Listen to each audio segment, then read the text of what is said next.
Julia Spencer is a real estate investor with over 25 years' experience who owns multiple investment properties. She's a single mother of two who moved to the U.S. in 1993 with only $20 in her pocket. She currently holds an MBA.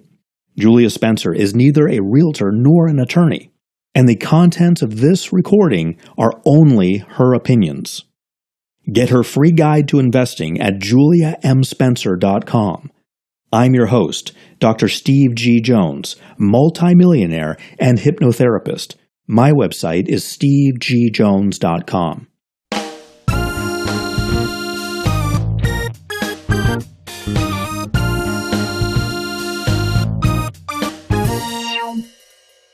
Essential Landlord Guide. Module 6, Leases, Cars, Trash, and Waterbeds. Julia M. Spencer here, real estate advisor, investor, and enthusiast. And I am recording this now last module on leases, do's, and don'ts. Things that you need to know to put in a lease and things that you definitely cannot put in the lease. We haven't gotten to the not part yet. There's a few things. I'm still kind of walking through a general lease that I use usually and the things that are in there. And previously we discussed some of the items in terms of rules and regulations, such as the tenant can't change the locks without prior consent or giving me a copy of the keys, and also any repairs and alterations can't be done. I've talked about the example of somebody installing a satellite dish without my permission. Let's talk a little bit more about some of the things that are put in the lease. These don't go in a particular category, but kind of are grouped together under rules and regulations in general. One of the things that I'm a really big stickler about, and you should be too if you're a landlord, if you're a real estate investor and landlord, or else if you have property managers take care of your properties for you, make sure that they know to take care of this. But I usually write in there that non-operative vehicles are not permitted on the property at any time.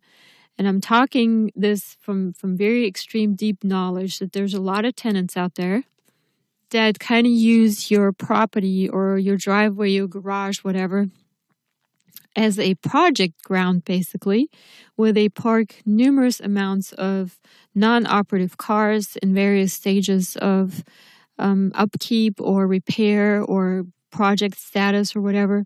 And they basically are unsightly. They do make neighbors mad. They do make homeowners associations mad. And they're also kind of a health hazard.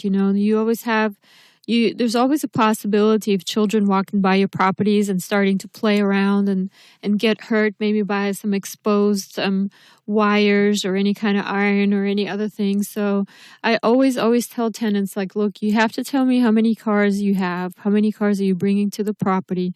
Of course, it's okay for a short period of time to park something there that normally doesn't belong there.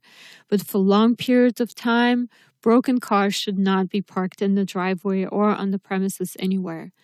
And also, if you do not comply with this rule, what I usually write in the property in the property lease, in the lease, is that I am, as a landlord, am entitled to have those vehicles removed. You obviously have to caveat that in terms of giving them a warning that they know they won't just suddenly one morning wake up and their car is missing.